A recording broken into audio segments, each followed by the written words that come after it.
Imagine that you're a civil engineer or architect and you start working with a project anywhere in the world. You need to have contextual data.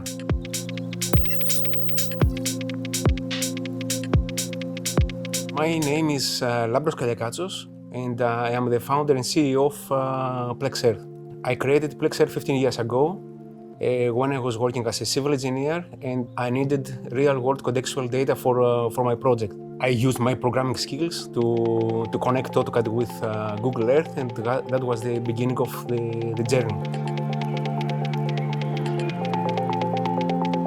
We see Plex-Earth as the go-to solution for real-world contextual data for civil engineers and architects.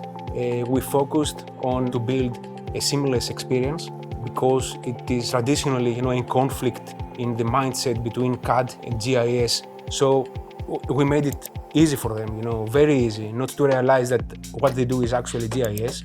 So they can have imagery, terrain, and visualization in their CAD platform. With Plex-Earth and with our partnerships with Airbus and Maxar, you can have imagery from 3 days ago.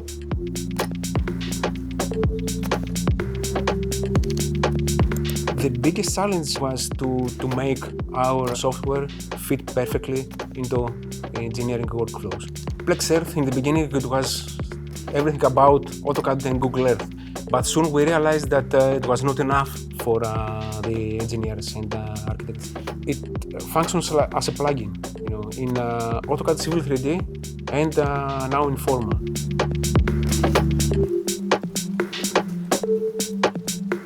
In the beginning, the task that you could accomplish with Plex-Earth reduced the time from 1 week to 30 minutes. That was exactly at the first version. And now, in less than a minute, you have everything you need inside AutoCAD Civil 3D or Forma. A very interesting use case, it was for a famous race event. The big challenge that they were facing, it was about picking the right location for their event. They told us that with Plex-Earth, they didn't have to send teams out there, they didn't have to get permissions, thus minimizing, reducing significantly their cost. APS was from the very beginning a very important platform for us because we knew that that is the future. When we first learned about Forma, we realized that that's an opportunity for us to expand our offering to a new system, to a broader market, so to make it easily available to our clients' workflows.